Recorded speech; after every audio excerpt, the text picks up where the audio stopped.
Pour nous, il était important de nous arrêter et de bien voir qu'est-ce qu'on pouvait dire par rapport à ce thème, parce qu'on a vu que ça fait partie de nos vies. Et on voudrait que la jeunesse soit assez éveillée pour prendre le meilleur parti de ces réseaux sociaux-là, en parlant aussi des menaces, parce qu'il y a peut-être un cadre législatif à avoir.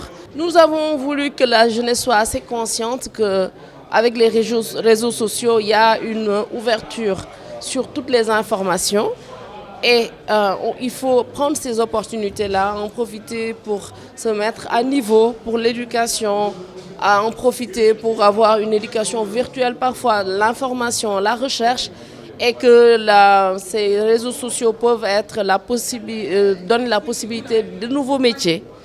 Et c'est pour ça que c'était important. Mais en même temps, on a souligné les menaces.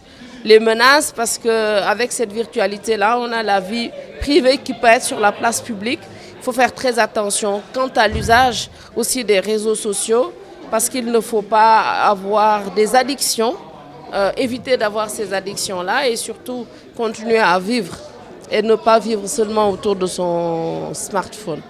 Les dangers sont multiples. Je pense que notre pays a été émaillé au courant de l'année 2016-2017 de différents scandales. Nous avons eu des scandales via le réseau WhatsApp, via le réseau Snapchat, via aussi le réseau Facebook. Et il est temps et il est important que nous puissions échanger sur cette thématique-là.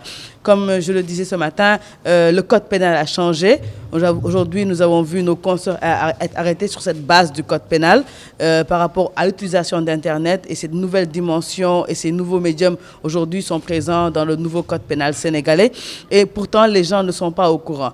Et on dit très souvent que nul n'est censé ignorer la loi, mais si la loi n'est pas vulgarisée, si la loi n'est pas partagée, si la loi n'est pas ramenée au niveau du plus bas du citoyen, je ne pense pas qu'il puisse être au courant de la loi. Aujourd'hui, ces plateformes-là sont des outils qui sont nouveaux.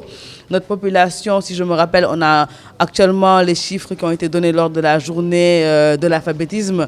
On est à plus de 50% d'analphabètes. Et pourtant, aujourd'hui, ces derniers-là utilisent ces différents médiums. WhatsApp en est un exemple patent parce qu'ils n'ont pas besoin d'étudier. Ils peuvent utiliser le vocal pour communiquer. Aujourd'hui, ces gens sont présents, partagent, diffusent de l'information, ont des discussions, partagent des images et pourtant, ils ne sont pas conscients des dangers qui les guettent, que ce soit sur le plan personnel ou sur le plan pénal. Aujourd'hui, la réforme, elle est présente. Le nouveau code pénal est effectif. Nous tous, en tant que Sénégalais, nous tombons sous le coup de ce code pénal-là. Mais combien sommes-nous à être au courant de ce code pénal et des dangers par rapport à l'utilisation du net? Très peu d'entre nous le savent, très peu d'entre nous s'informent, très peu d'entre nous sont au courant des dangers qui existent à travers l'utilisation de ces réseaux sociaux-là. Et aujourd'hui, c'est du rôle de l'État de diffuser l'information, c'est du rôle de l'État de partager et de faire que nul n'ignore la loi. Nous sommes dans un monde globalisé. C'est-à-dire qu'aujourd'hui, qu'on soit aux États-Unis, en France ou ailleurs, nous avons tous les mêmes outils.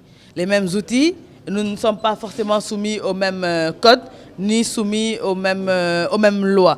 Mais ce qu'il en est, c'est que nous avons le même usage de ces outils-là. Ce que le Sénégalais ne doit pas oublier, c'est que le jugement de valeur n'est pas le même en France qu'au Sénégal. Aujourd'hui, faire un snap à la Kim Kardashian peut passer aux États-Unis, mais quel impact cela aura sur la vie future de la jeune Sénégalaise qui utilise les réseaux de cette manière-là?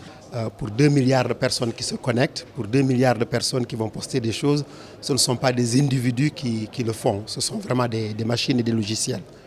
Donc je disais à ce propos qu'il y avait des métiers à apprendre, qu'il fallait aller dans les mathématiques, qu'il fallait faire des logiciels, qu'il fallait apprendre les algorithmiques pour pouvoir demain faire comme les Mark Zuckerberg, qui sont les patrons qui ont créé Facebook.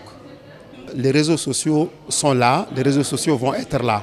C'est une éducation personnelle qui fait qu'on ne tombe pas sous le coup justement de ne pas être victime de ce qui s'y passe. Donc c'est une éducation à la base, c'est être conscient et c'est ce qu'on a essayé de faire dans ce panel, c'est de rendre les personnes conscientes de ce qui se passe dans Facebook pour que les gens puissent être leurs propres gardiens.